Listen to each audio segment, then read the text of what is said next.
August এই গাজীপুর চৌরাস্তায় যারা রামরাস্তা সৃষ্টি করেছিল সেই আমাদের যৌবলীগের হুমদানের কারণে আমরা চৌরাস্তায় আসতে পারি।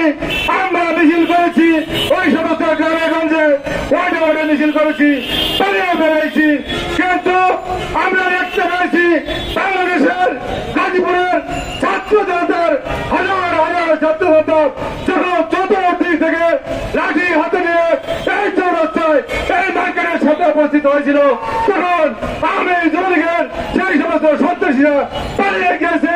আপনাদের তাদের চৌরাস্তা দেখা যায় নয়। সাথী বন্ধুগণ, আমরা দেখাচ্ছি তারা বলতো বাংলাদেশের মহামানবী শেখ হাসিনা পৃথিবীর সবচেয়ে শক্তিশালী প্রধানমন্ত্রী, কিন্তু তার কিরকম বিদায় হয়েছে আপনারা পরিণত হয়েছে আপনারা সকলেই দেখেছেন। আজকে যেমনটি হয়েছিল সেই শ্রীলঙ্কায় প্রধানমন্ত্রী তার মন্ত্রী পরিষদের লোকদেরকে রাস্তাঘাটে বিনষ্ট করে দেওয়া হয়েছিল, আজকে সেই পরিণতি বাংলা